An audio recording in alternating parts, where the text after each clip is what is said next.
काल आपल्या बकासूरला लागल्यापासून काल जसा व्हिडिओ बघितलाय तसं रात्रीपासून झोपच नाही.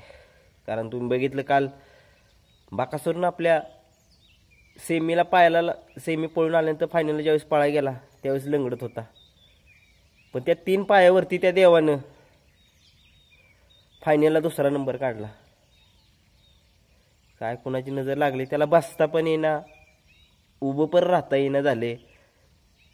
त्या बकासूरला महाराष्ट्राचं काळीच ती बकासूर त्याच्या पायाला लागल्यापासून संबंध महाराष्ट्रात खूप चर्चा चालू आहे. बकासूरला कसं काय लागलं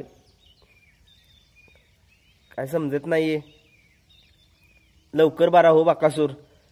कारण तू मैदानात नाही तर ते मजाच नाही त्या मैदानाला.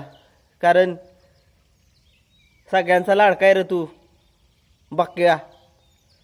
कारण तुम्ही बघितलं ज्यावेळेस फायनलला गेला तू खाली त्यावेळेस वैभव मामाने सांगितलं की पायाला लागलेलं आपल्या बकासूरच्या.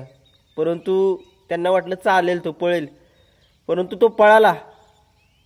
लोकांच्या साठी पळाला, तो मालकासाठी पळाला आपला बकासूर. परंतु बघितलं तुम्ही की बकासूरला बसता पण येईना नीट आणि उभा राहिला तर त्याला उभं पण राहीना. पायाला लागले, त्याच्या गंभीर लागले. आज त्याला इंजेक्शन रात्री डॉक्टरने दिले, मामाने सांगितलं. परंतु त्याला आज 11 वाजता बोलवले दवाखान्यामध्ये घेऊन. नक्की पायाला काय झाले काय नाही ते डॉक्टर चेक करणार आहेत. नक्कीच महादेवाला एकच साकडा आहे, ज्योतिबाला एकच साकडा आहे की माझ्या देवाला, माझ्या बकासूराला लवकरात लवकर बरा कर, लवकरात लवकर बरा कर.